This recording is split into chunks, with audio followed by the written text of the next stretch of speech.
গত 17-18 জুলাই রাতে আমরা সীমান্তবর্তী এলাকায় বিভিন্ন স্থানে আমাদের যা প্রতাপপুর, তারপর শ্রীপুর ইত্যাদি এলাকায় সেটাকে আমরা বেশ কিছুদিন ধরেই ট্র্যাক করছিলাম। আমরা এর আগেও আপনারা জানেন যে বেশ কিছু গোডাউন আমরা জব্দ করি, গোডাউনে অ্যাটাক দিয়ে রেড করে আমরা চোরাচালানি পণ্য আটক করি। বাট এটা একটু দূরে ছিল।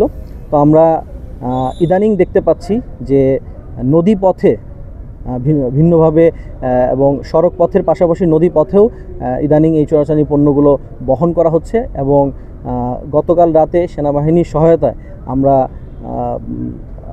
গোয়াইনঘাট এবং আমাদের ফতেপুরের মাঝামাঝি একটা জায়গায় সারি নদীর পাশে একটা পরিত্যক্ত গোডাউন থেকে আমরা বেশ কিছু ভারতীয় চোরাচালানি পণ্য আটক করি। এই পণ্যগুলোর মধ্যে কিছু পরিমাণ ভারতীয় শাড়ি ছিল, এছাড়া ম্যাক্সিমামই কসমেটিক্স আইটেম ছিল। এর মধ্যে bright shine cream, skin shine cream এই ধরনের আইটেমগুলো বেশি ছিল। আমরা গোয়েন্দা তথ্যের ভিত্তিতে এই চোরাচালানি পণ্যগুলো কোন রুটে যাচ্ছে এগুলো ফলো করার চেষ্টা করি। তারপরে মাঝে এক পর্যায়ে আমরা এটা ট্র্যাক হারিয়ে ফেলি। এটা বেশ কিছুদিন ধরে আমরা চেষ্টা করছিলাম, পরবর্তীতে গতকাল রাতে আমরা এটা আটক করতে সক্ষম হই। আটককৃত পণ্যসমূহের গতকাল রাতে আমাদের টোটাল আটককৃত পণ্যের আনুমানিক বাজার মূল্য প্রায় 6 কোটি টাকা। মূলত গতকালকের অপারেশনটাতে আমরা একটা গোডাউনে ছিল একটা গোপন সংবাদের ভিত্তিতে, যার জন্য আমরা যে কাউকে ধরতে পেরেছি এরকম না। এইটা একটা সারি নদীর ঘাট দিয়ে এগুলো সীমান্তবর্তী এলাকা গিয়ে নৌপথে এগুলো একটা জায়গায় এসে লোড হতো।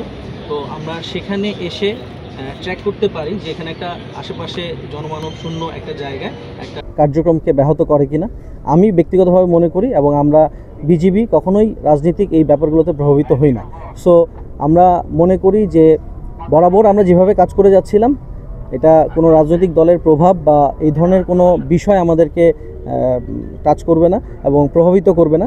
সো আমরা বরাবরের মতোই যেভাবে আমাদের চোরাচালান পণ্য আটক, সীমান্ত সুরক্ষা এবং আমরা সীমান্ত রক্ষার যে দায়িত্ব পালন করছিলাম সেটা করে যাচ্ছিলাম এবং এটা করব।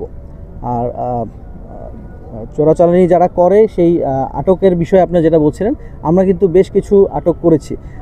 বরাবরই দেখা যায় যে প্রায়শই আমরা কিন্তু আমাদের 24/7 আমরা প্রতিদিনই অপারেশন করছি। হয়তো বড় বড় অপারেশনগুলোতে আমরা প্রেস ব্রিফিংয়ের মাধ্যমে আপনাদের সামনে উপস্থাপন করি।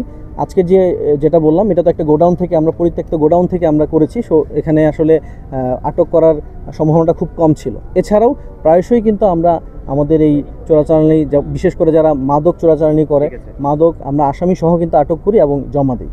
আর যদি একটা তালিকার কথা বলেন, অবশ্যই আমাদের একটা তালিকা আছে এবং তাদের নামে আমরা থানায় অলরেডি বিভিন্ন মামলা দিয়েছি এবং এই তালিকা প্রস্তুত করতো আমরা প্রতিনিয়ত অন্যান্য আইনশৃঙ্খলা বাহিনীর সাথে আমাদের সেই কোঅর্ডিনেশনটা বজায় আছে যেন তাদেরকে আমরা ধরতে পারি।